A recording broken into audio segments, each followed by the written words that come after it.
Welcome to the future, where the glass is half full and you'll need new glasses, where you'll be jumping from conclusions. The past is annulled, and a new future is born. Never before in history has so much meant so little to so many. AD on the radio.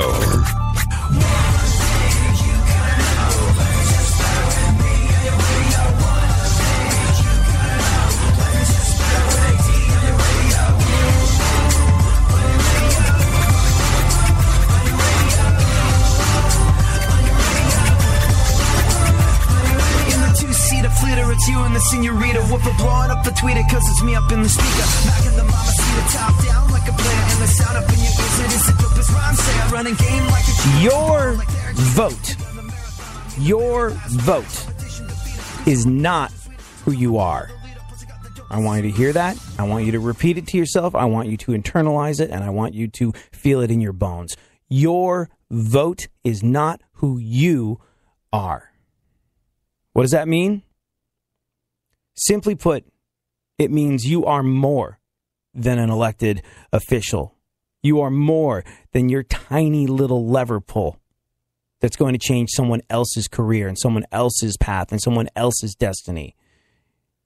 Your vote is not who you are. Everybody's all bent out of shape, voting up a storm. So many Facebook statuses. Voting, voted, proud to have voted for. Give me my sticker. I want everybody to know I voted. Now look. I think voting this time out is more important than it ever has been. I think voting this time out is more important than it ever has been, especially if you feel as though you don't have a decent choice. Especially if you feel like Trump or Clinton, or if you still want to live on a wing and a prayer, Sanders, do not speak for you. It's more important than ever before to vote. And we'll get into why it's important to vote, even if you don't have a candidate that speaks to you or represents you or stands up for the things that you believe in. We'll get into why it's so important to vote, especially if you don't feel represented, a little later on in the show. But your vote is not who you are. Why do I bring this up? For the same reason that we bring it up over and over again on this show. It's you that's going to change the shape of your own life, of your own destiny. Bernie Sanders is free college, really? Trump says he's going to cut CEO pay and make education more affordable. Really? The landscape is going to change. And maybe it'll change for the better in a way that you want it to. But look how slow our governmental process is. These problems that you have today, do you really think there's going to be some new policy written by some new president into effect that's going to change your life while this is still a problem? Or are you just going to sit around, wait for change to happen based on who you are voting for today, tomorrow, whenever? You're going to be disappointed. And I was reminded of this. When I was reading the paper this morning and came across a story of teenager from Tennessee who earned all of his college tuition. Saw what the shape of the world was. Saw, I've got 5 years until I'm in college. I'm 12 now. What do I do now to earn my college tuition? I can't count on a handout from the government. I can't count on my parents having enough money to put me through. I can't count on anything. It falls to me. This teenager in Tennessee, from age 12 to 17, sold newspapers. Kavuntis King. He grew up in a single-parent home with his mother, and over the last 5 years, he sold newspapers. One goal, earn enough money to pay for his entire college education. He earned $200 every Sunday for 5 straight years. He said, when it came down to school, my mom didn't have to come out of pocket to do anything, or I didn't have to take out any loans to go to school. He said his mom taught him how to be independent like she had, and she just wanted me to go get it myself. 5 years, $200 every Sunday for 5 straight years. He's going to be attending Tennessee State University with enough money to cover all of his tuition. And he was asked to share a piece of advice that led to his success. And he said, make sure you surround yourself with people that are trying to go up in life and not trying to bring you down. Just stay positive. Always believe in yourself and push for it. In a day and age where too many people, rather than pushing, are pulling levers and hoping for some sort of change in their life, we get great advice from a 12-year-old kid. And you can bet he's not going to be flunking out because, along with a tremendous work ethic, he's got his own skin in the game. Your vote is not who you are. You make these decisions when you wake up in the morning. Thank you for hanging out.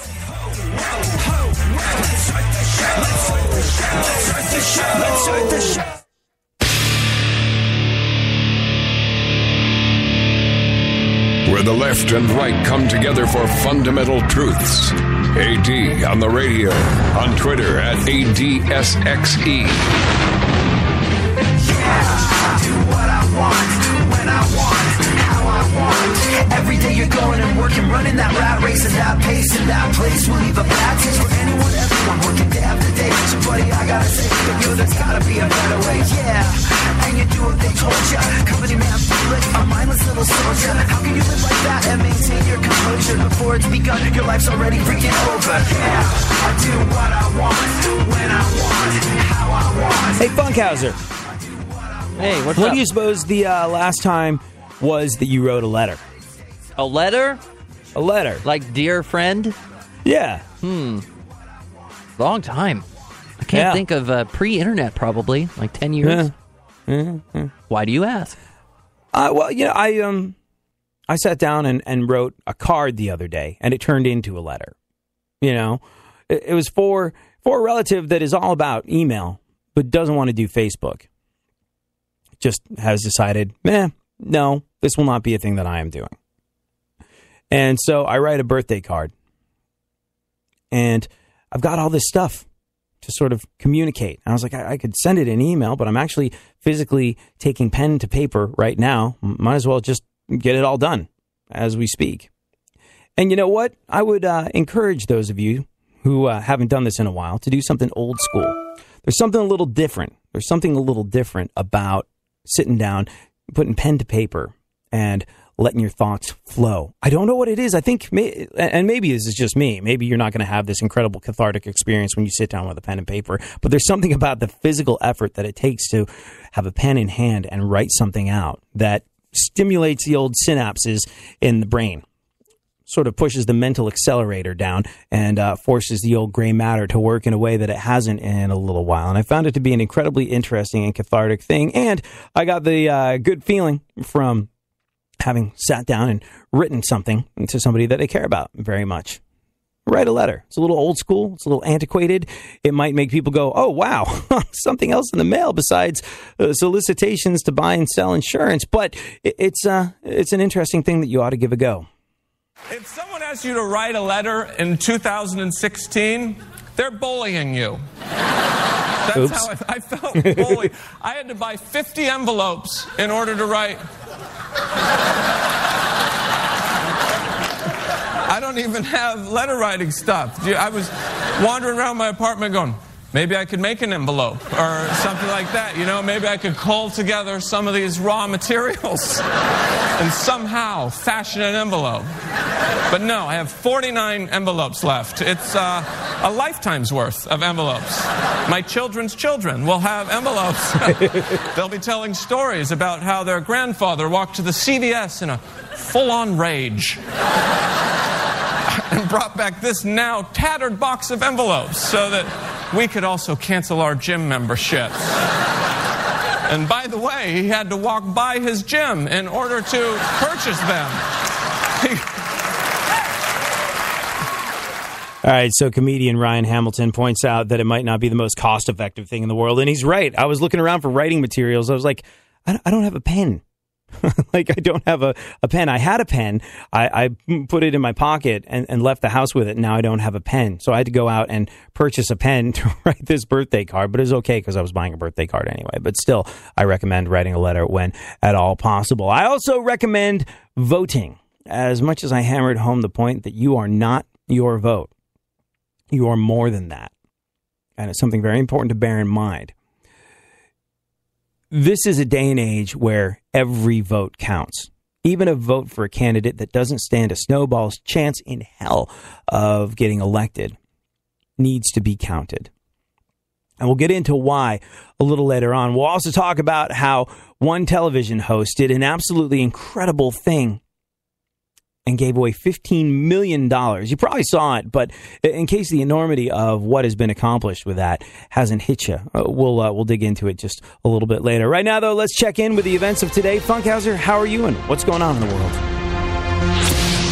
I get my dryer today on the ongoing saga of me not dressing cleanly.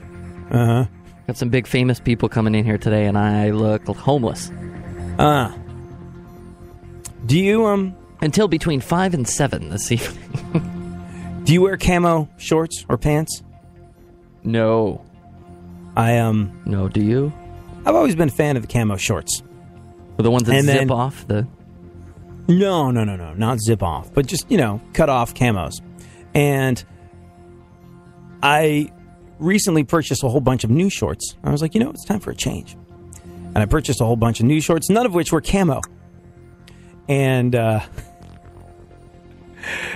I realized that camo hides a multitude of dining sins. Like I'm a sloppy eater. And it was funny when I was a kid growing up. Somebody said to my mom, I don't know where the hell this was coming from, but someone said to my mom, like, "Oh, you're raising such a good kid. He's so polite. He's so good. His grades are good. He's, all these things. Like, you've raised such a good kid." She was not raising a good kid. I was a drunken criminal at age 15. And nobody realized it. Well, I think my mom might have realized it, but I don't think she cared especially. But I was a drunken criminal, like killing bottles of booze and heading out doing massive amounts of graffiti in small town England, like left, right, and center. But this guy was under the misguided impression that I was such a good kid. I was a perfect shining example of what a young human being should be.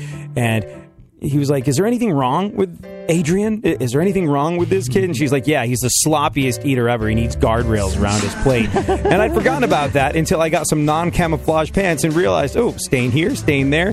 Maybe I'm going back to camo. We'll discuss Funkhouser's clean laundry problems when we return, because we tackle the big issues on this show. Thank you for hanging out.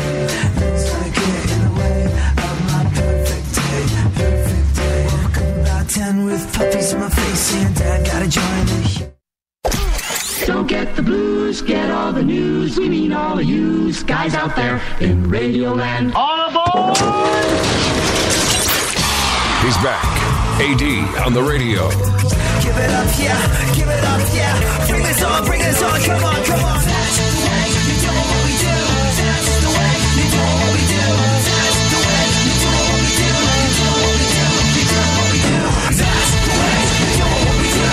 That's the way you do what we do. That's the way you do what we do. You do what we do. You do what we do. Well, it's a new one. Here I come again, coming again, taking it back to the place where I'm picking up the pen. And before I started, it's already a killer. When you know that you're good, I gotta say that it's a thriller. Hey, I do it my way. So, Funkhouser, the dryer arrives today, huh?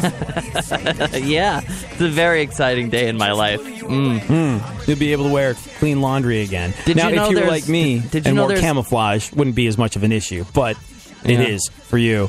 And you've got famous people coming in and you feel homeless? Yeah. Do you smell homeless? A little bit. A little bit. Now, let me ask you this. As you start to re-wear clothes that are not clean, do you start to question what's the point of showering? You're like, I'm just getting into these stinky clothes. Why do I have to bother cleaning what's underneath? Oh, yeah, it just doesn't get better. It just gets worse. Never mind that crevice. And then I tried a new deodorant that I don't usually wear, some different kind of swagger. And, man, it's just the grossest smell ever. So double that up with BO plus bad deodorant. Oh. Yeah. Sorry. You ever use one of those, like, those stores that sell natural stuff, like Tom's of Maine, like that toothpaste that tastes like kitty litter? Yeah, the stuff that works for like 2 hours. Or not at all. But you allow yourself a sense of when you use a brand like Tom's of Maine for soap, toothpaste, and deodorant, you have the benefit of a smug sense of superiority, but you stink within 5 minutes of leaving the house. It's not good. Have you ever used one of those like crystal sticks of deodorant? It's supposed to like you wet it and it's supposed to like deionize your armpits or something so you don't smell. My mom being all like natural and stuff when I was growing up, she's like, I got you this deodorant. I'll hand it to a hormonal 13-year-old, and I was just like, I don't know what the hell was in it. Nothing that prevented sweat or perspiration, but something that smelled not unlike garlic. Like I was just like, you got to be kidding me. My armpits smell naturally spicy. This is no good. This is not good. Not good at all.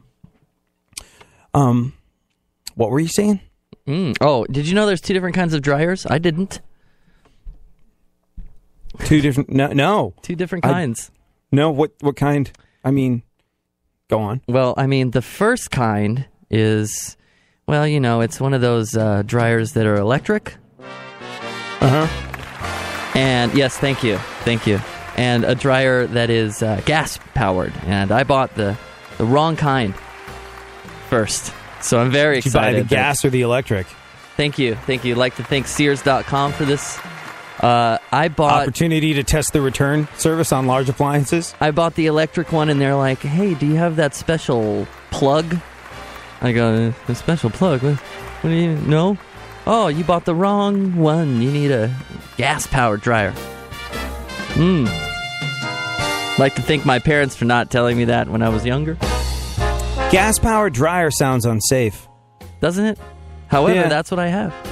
Heat and gas, I guess gas goes hand in hand with heat. 1930s house. I would always go electric. What's that smell? Just a new dryer. Don't light that. Don't like that.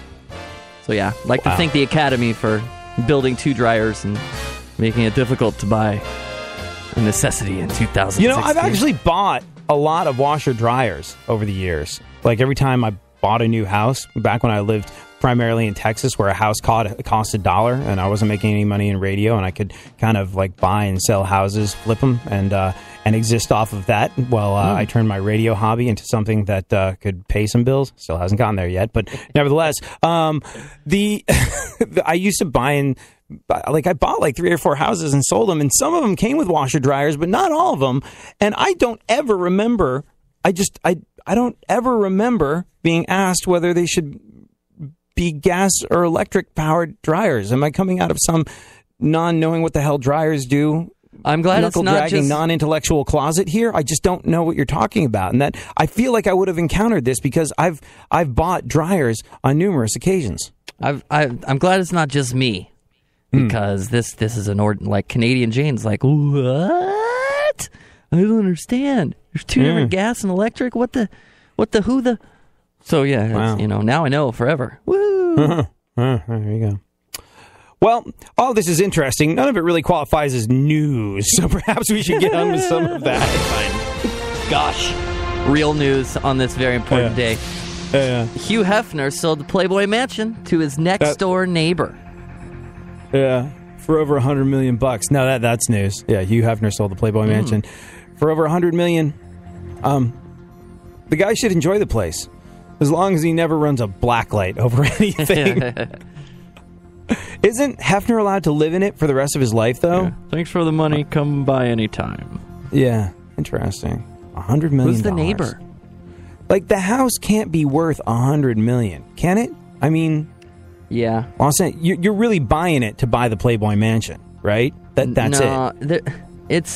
I think it's Holmby Hills. Isn't that where it is? And there's land. There's a lot of land. A couple tennis courts and stuff. You're getting your money's worth there.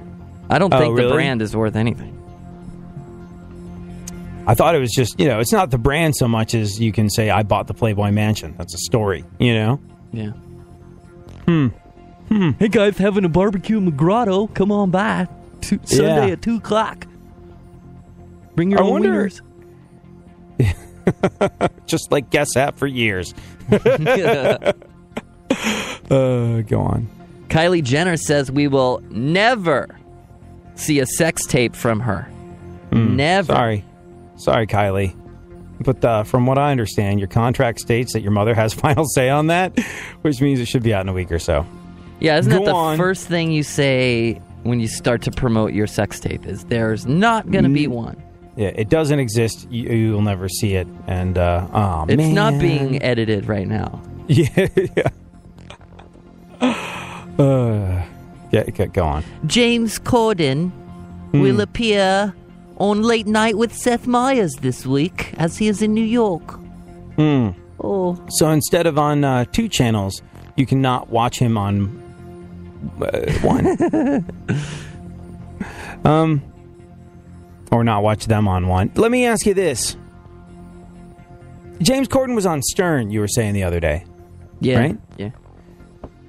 And basically he was saying, like, and the crack I make about not watching them on 1 channel instead of 2 is not related to the fact that I don't think they're good or talented or any of the above. I can't get into it. Like, every time I see any of these hosts that have taken over, and I'm sure it's just one of those things where, like, people don't know what they like what they know, and eventually I'll get into watching James Corden and Seth Meyers, but it's not what I want to see. It's not what I become accustomed to.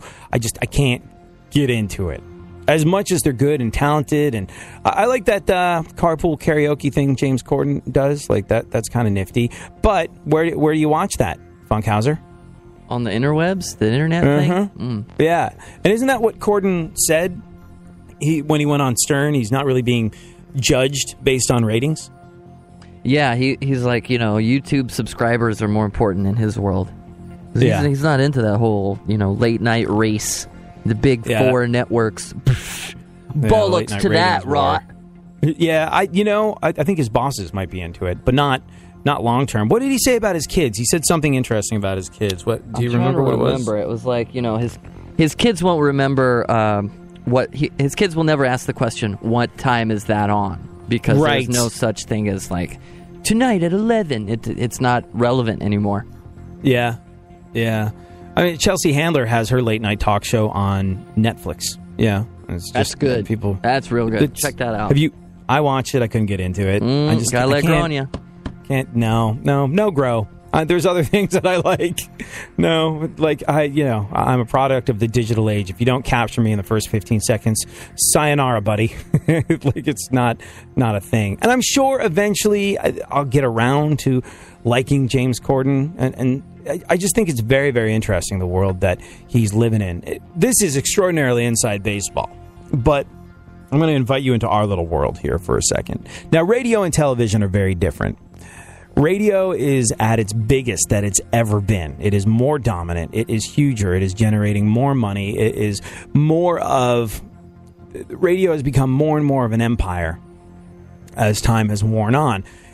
Whereas television has become all fractured and fragmented, and that day of there being 3-4 really big late night shows and they're all in a ratings war, that's done.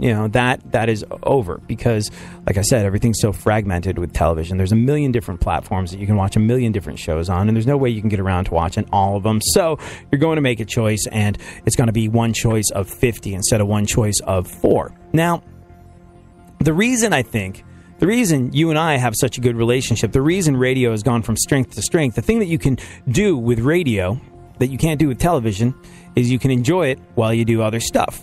While you are commuting to and from work, while you're cleaning up the house, while you are hanging out in your bedroom waiting to fall asleep. Although I guess you can do that with TV as well. But there's something about radio, the fact that you can have it on as company, which I love to think we are. I love to think we're keeping you company. You can have it on in the background while you do other things. That is the big difference between TV and radio, and that is why television is more and more fractured. Now, in the ratings game, what's happened is ratings are digitally collected. There's these people that walk around with things on their belt loops. Or at least I picture them to be on a belt loop. Maybe it's part of a watch or a phone. I don't know. And they're called people meters. And people walk around with these, and every time they come into contact with a station that I'm on, it registers. And I get that noted in a rating point or something of that nature. Maybe they're listening to me in the car. Maybe they're listening to me while they're at a store and they don't even know it. Doesn't matter. It's going to be counted. Back in the day, what used to happen was ratings, up until shockingly recently, were based on these things called diaries, where people would try and remember what the hell it was they'd listened to or watched, and they would write that down. And that's why you don't really get shock jocks on the radio anymore. You remember people like Bubba the Love Sponge in Florida used to be huge for doing absolutely outrageous things. And like radio is like, how outrageous can we be? How many sort of like confrontational situations can we put our listeners in? How many lesbians can we get to make out in the studio at one time? And here's the thing. The reason people did stuff like that is because they wanted to do something memorable. Shock jocks exist to do something memorable. You remember that whole thing? People that love him listen to hear what he's going to say next. People that hate him listen to hear what he's going to say next. And that's really just so you could do something memorable that either made people happy or interested or angry at you. So they would then go home and write them down in their diary. And sadly, when that went away, a lot of the creativity went out of radio. I mean, you got rid of the hack, schlock, shock jocks, and that was cool, and that was a good thing. But also, a lot of the creativity went out of it. And I think that's one thing that is so cool about what's going on with TV, because it's not based on this old school rating system, because it's fractured. It's based on, do you do something that's going to grab enough attention? Are you doing something that's going to entertain people enough to where they're going to watch it over and over again on the internet and then tell their friends to go watch it? And I think there is a real triumph with that stuff. Look, everybody says TV is the place to get stuff done. And it's not TV, it's streaming content. This is why some of the most interesting television series ever made are being made at present. Every single binge-worthy show that's on Netflix or Hulu or Amazon Plus or whatever the hell it is doesn't have to play the old-school traditional ratings game. They have to be good. They have to be really good. They have to be watchable. They have to keep you engaged. They have to keep you glued to your TV set to stop you from choosing one of the other 50 million choices. And that, I think, is a very cool and very positive thing that folks like James Corden have going on in this day and age. It's allowing folks to be creative and memorable and not have to worry about playing stupid television ratings games. And I think that's cool. And the sooner that comes to radio, the sooner Funkhouser and I will be driving nicer cars and living in nicer houses. So there we go. Ratings 101. And thank you if you're still listening. So happy you taught me all about ratings. Yeah, I have to assume that during that talk about ratings, we lost a lot of them. So quick, more news, Funkhouser. I was setting up an 80s bit for the next one, but there's no time. Liam Neeson turned 64 today. I will find you. Yeah, he plans to spend the day with his family just as soon as he rescues them from foreign kidnappers. Oh, why is it so important that you vote? Even if you're going to vote for somebody that doesn't have a snowball's chance in hell of winning? We'll get to it next. Thank you for joining us. If you're still here. Jamming on the one like Theo Huxtable, tastes like...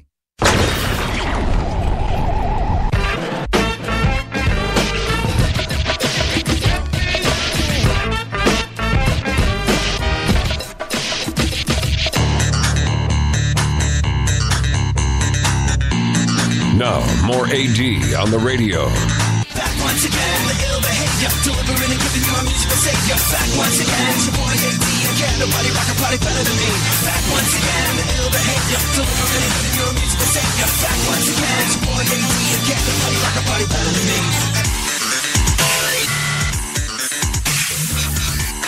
All right, Funkhouser. I guess we need to talk. I guess we need to talk about the $15 million television giveaway, as well. I wish we had that kind of prize.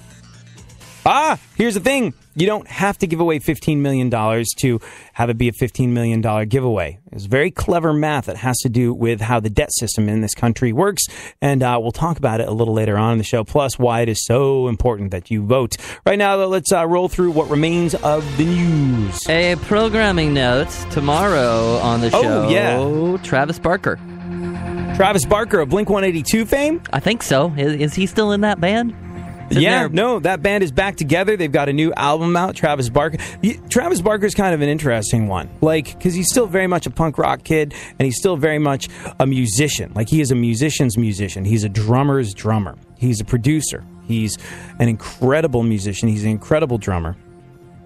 Yet he's also this kind of, superstar, this kind of almost A-list celebrity with reality television shows that's spent a significant amount of time on the covers of magazines like Hello and OK, and he's this superstar drummer dude, and we're going to talk to him, I hope, about, well, if you're a musical nerd like I am, you're going to love the conversation, because I plan to really dig in about music and drums and things of that nature, but also we'll talk about the fact that, you know what's interesting about Travis Barker?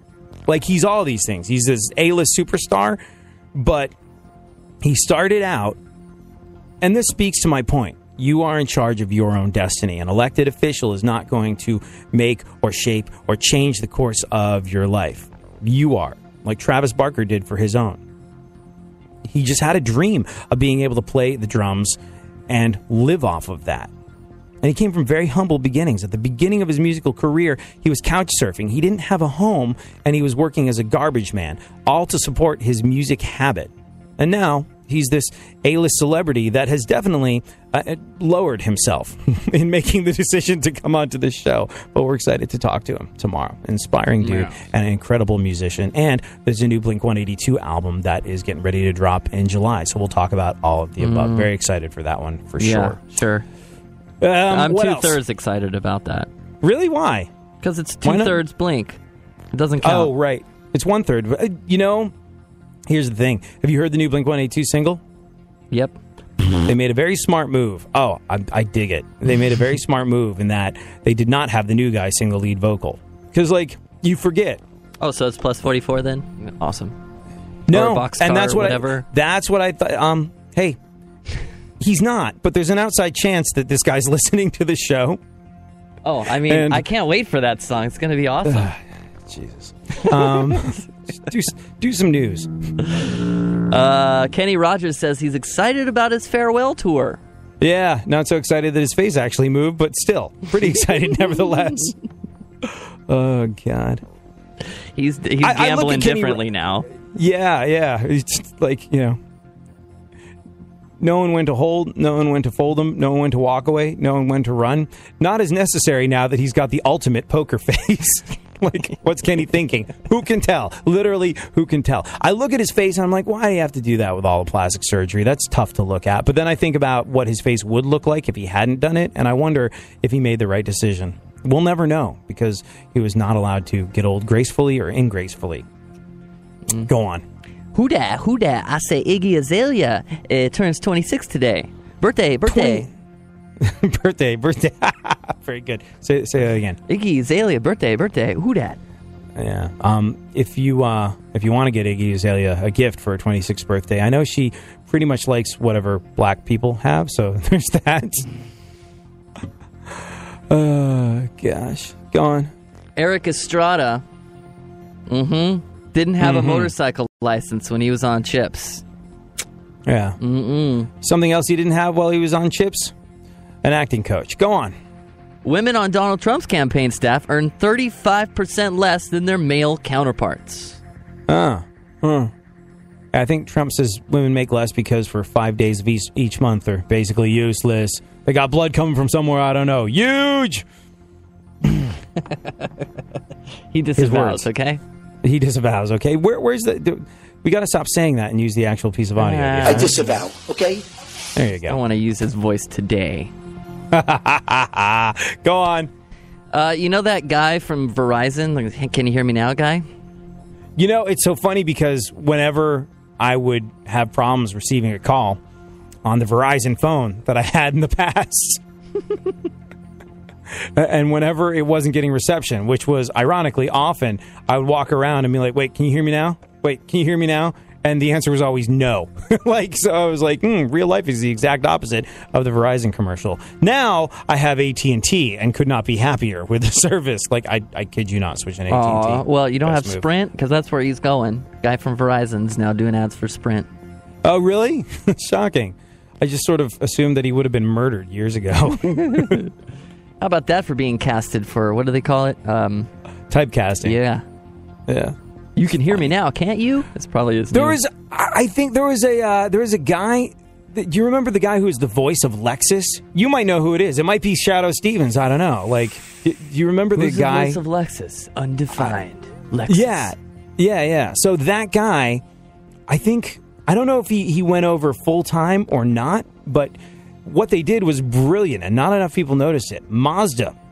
I don't know if Lexus decided they were done with him or if Mazda just offered him more money, but he went and did, he's like, after years of being stuck with a stuffy, awful, uptight company, I finally get to have some effing fun. Mazda. That was the advertising campaign. I thought it was genius. It didn't last very long. Maybe he got sued or they offered him more money to come back. His name new was... Lexus guy sounds like the old Lexus guy. His name was James Sloyan. And he had a nice film career, commercial career and stuff. It sounds like he's still alive. Yeah, he's 76 there. Probably driving a Lexus right now. That's all they can afford, right? Right, yeah. One more piece of news, quick. Mama June is going on a strip club tour. Putting the rhino in Spearmint Rhino all over America. Thanks for hanging out. That's pterodactyl. Days like this when I feel untouchable, I try and make up for all the wrongs I did, but living my life like a Cosby kid. There's something happening here, and you should know what it is. The Dumbing Up of America. Now, more AD on the radio.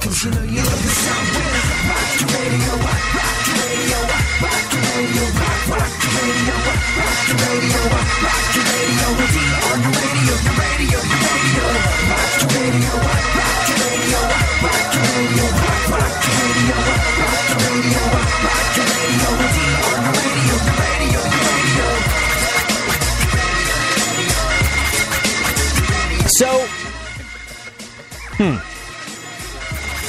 back in, when was it? When did the fateful, when did this happen? Funkhouser, do you remember what year this is? You're a broadcasting nerd. You know when this sort of thing happens. When did this happen? Are you ready? JR is back in our audio booth. I want, JR, this calls for a drum roll. Cue the drum roll. All right, open your boxes. Open your boxes. 1, 2, 3. You get a car! You get a car! You get a car! You get a car! You get a car! You get a car! You get a car! You get a car! Everybody gets a car! Everybody gets a car!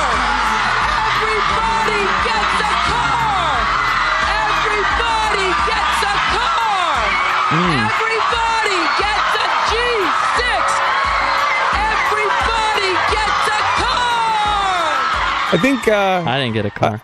2004. 2004, that's when that happened. I think since 2004, that's been the record for the biggest giveaway on TV, when she gave everybody in her audience a free car, or at least a car that would only cost you about $7,000 after taxes and fees were accounted for. There were 276 people in the audience that day, and the giveaway had a total value of just under $8 million. And you know what? You know what's interesting listening to that audio? Isn't it incredible how the game of telephone changes things? Because I remember that you get a car, you get a car, you get a car. But I thought she said, everybody gets a car. I thought that, and she didn't do that. It was almost the birth of Oprah's rap career there. Did you notice that? It's like, she told people they were getting a car to the beat in a rhythmic talking sort of way. But anyways, that was then, this is now. John Oliver trumped her on Last Week Tonight, this past Sunday just gone by. Not only did he nearly double Oprah's giveaway, but his didn't come with a tax hit that you had to pay for yourself. So he was doing a bit. And I'll never forget the first time this happened to me. It was the first mortgage I ever got. I had somebody hold my hand through the mortgage buying process. I got a loan for something, in home buying terms, incredibly low. I think it was like $120,000 or something like that. And I went with a guy who was great, really, really great, and held my hand through the whole process, had come highly recommended, and made becoming a first-time homeowner very easy and much less scary. And I remember, a month or so after I'd purchased my new home, I was living in it, I got a notice that he'd sold my debt to somebody else. And I felt so betrayed. I was like, what happened? Now, ultimately, it was not that big a deal. It really didn't make a difference. I continued to pay my mortgage payments. I never missed one. I mean, look, when your mortgage payment is like, I don't know, a $120,000 loan. So what is that? $500 a month? That's a doable figure. Now, I found out when I called him, I was like, why did you sell my debt? Why did you sell my mortgage onto someone else? He's like, oh, it's a really common thing. We sell mortgages. And I was like, does this change anything? He's like, nope, your interest rate remains exactly the same. Everything is going to be exactly as it was. Just make the payments and you'll be fine. This is everything that we discussed. And I was like, okay, I get it. So why did somebody want to buy my debt? Why did somebody want to buy my mortgage? He's like, well, I got a premium on your debt. I was like, why? He's like, you're really young and you're a first-time home buyer. They fully expect you to screw up. And that means they're going to make more money off of you. And I was like, well, this is terrible and awful. And he was like, no, it's not. Just do what you're supposed to do. Make your mortgage payments on time, and the last laugh will be on them. So I did, and it was. And that was great. But the buying of debt and passing it on is sort of a predatory thing.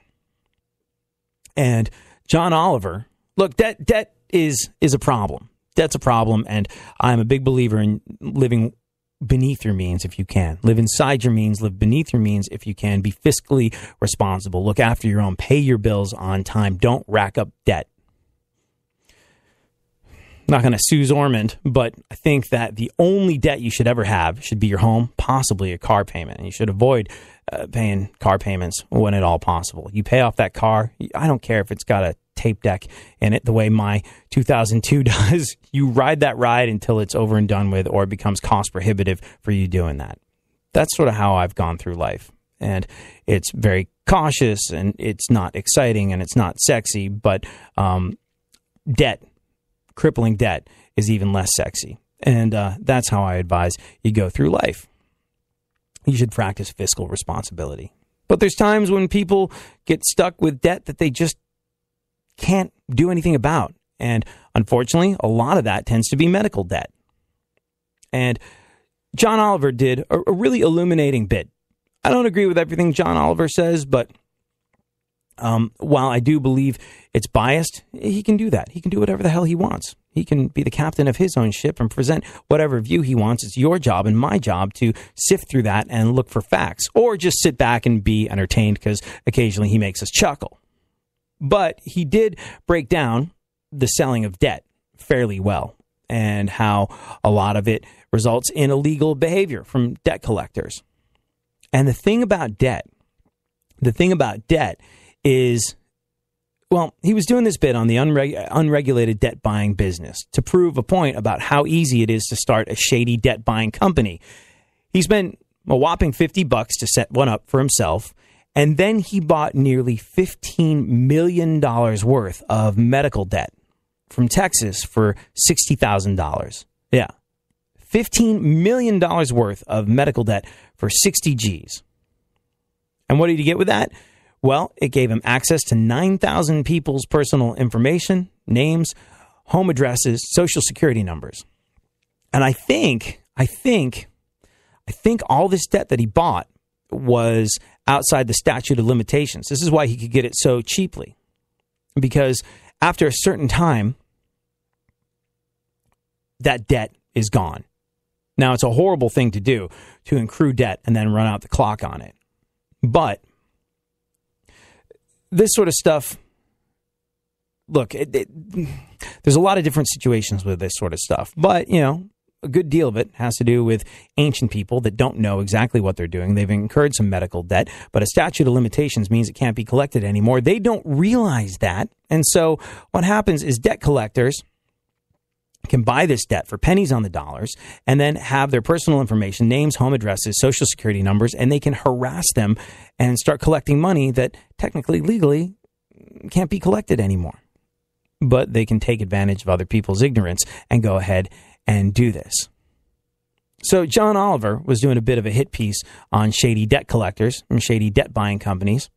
bought nearly $15 million worth of medical debt for $60,000, pennies on the dollar, because a lot of it had expired. You couldn't legally collect it anymore, but that's not stopping a lot of people from doing exactly that.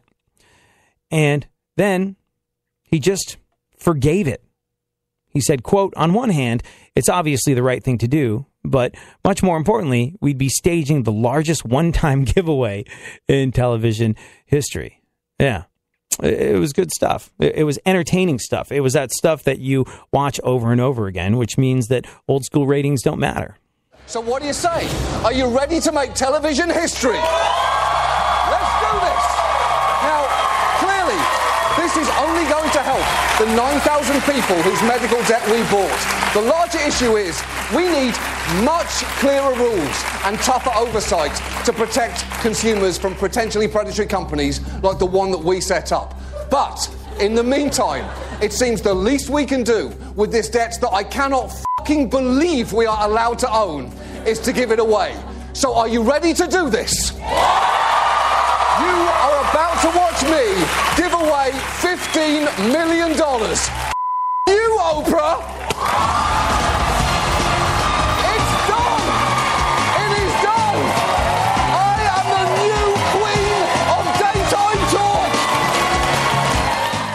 So I'm thinking, if he bought $15 million worth of debt for $60,000, Funkhouser, like, I have, I've got a 20. I've got an emergency 20 in my pocket. How much debt could I buy and then forgive with that? Probably not enough to make any kind of radio history. Can you buy my debt for that? Have them stop calling me, please? Yeah, I don't know if I'm specifically allowed to purchase Barry Funkhouser's debt.